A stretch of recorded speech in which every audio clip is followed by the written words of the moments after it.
Those cops that murdered that inmate in Marcy prison should all be given life in prison. But it shouldn't be a prison in New York or in the U.S. for that matter. And do you want to know why? Because they're all in it together. They're all in it together. Those guards going to prison in New York or the U.S., they won't be miserable because the other COs will look out for them and treat them like they're heroes. They see them as. After all, what did they do wrong, really? All they did was beat up and brutally murder a defenseless man. He's an inmate. Our society tells that people in prison are subhuman anyway. Every dumb politician makes a speech after a high-profile case is closed where they say, "This man is a monster. I hope he rots in hell," blah, blah, blah, blah. They wanted this type of stuff to happen. Every smug judge who sees a camera at a sentencing and tries to get an Oscar by giving off some profound worded speech about how they, on behalf of the greater good, is swinging without mercy the hammer of justice on the lowest of low possible creatures, they encourage this too. Heck, this is what most of these cops signed up for. Let's forget the bad ones off the bat, the racist ones who say, well, most of the prison population is minorities, and if I'm a CO, I'll have free reign to persecute them as much as I want. See their spirits broken on my whims. I can make them feel humiliated on a daily basis, just like their very existence makes me feel humiliated. Nah. Forget about them. That only accounts for about 75% of COs. Let's talk about the other 24% that are actually equally human excrement. They signed up in their mind to deliver justice. And that's what it means to them, to beat these evil and vile people into submission, to break spirits and bones of the horrible villains of society. They go home at night proud that they broke that drug dealer's nose. They did it on behalf of all those innocent drug users out there that might OD from their own choices. Or let's kick that rapist in his ribs. Let's do it on behalf of that jogger in Central Park. Let's torture these 5 young boys and leave them at the mercy of even worse monsters. Ain't I a good person, they say to themselves. That leaves that 1% to actually be a human being, and being outnumbered 99 to 1, all they can do is consciously and subconsciously turn a blind eye and try to do their own job with as much integrity as possible. Now, if you one of those people who are saying, nah, your numbers are off, it's not that bad. It's one of a few bad apples that do these types of things. Consider this. In that video, how many cops threw punches? How many just stood there? Now ask yourself, if not for that video, will we know what's happened?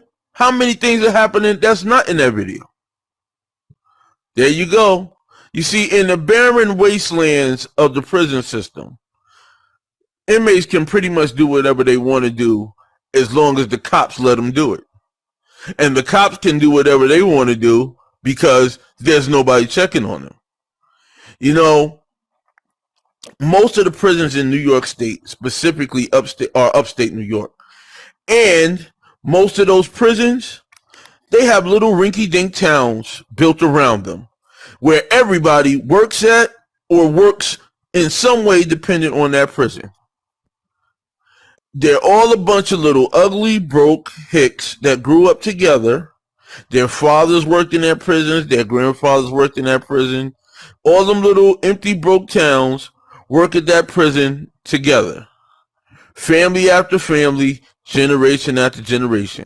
All you gonna hear is, my dad said he ain't seen you since y'all both worked at Attica, Jim Bob. Or, you look just like your pa looked when he had his uniform on. That, and tell Ellie I said hi, and how's your mom? They all know each other, grew up together, and share ideologies. Watch each other's backs. And if that ugly 1% of actual good person shows up, better believe they just moved there and ain't part of that good old boys club in that town. Not to diminish Robert Brooks' life, R.I.P., but what happened to him was only special for 2 reasons. It was caught on a camera that was leaked to the public, and that he died. I'm willing to bet that wasn't even the first beating that poor man took. Not only that, but in New York State, there is a famous prison riot called Attica.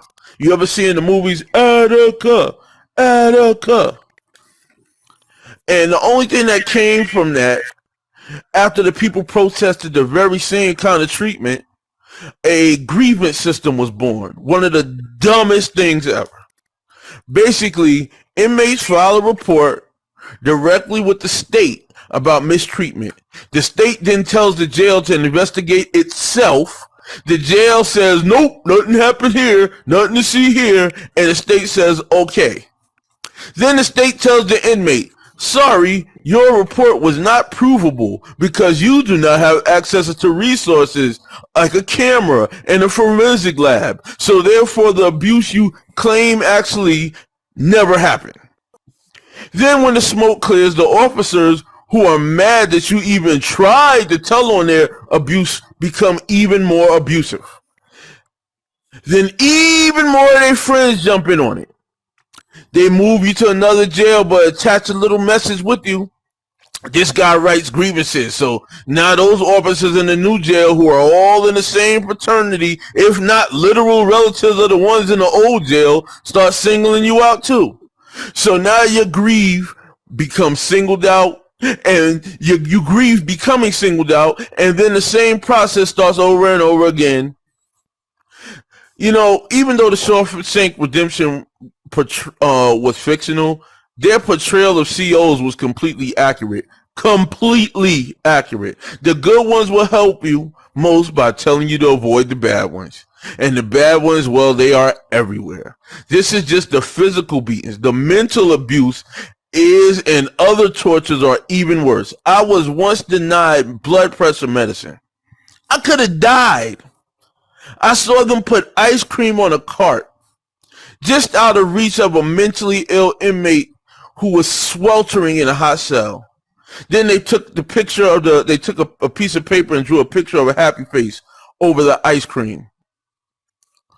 A CO once threatened a group of us with creative writing, of which he was an expert that results in more charges for all of us.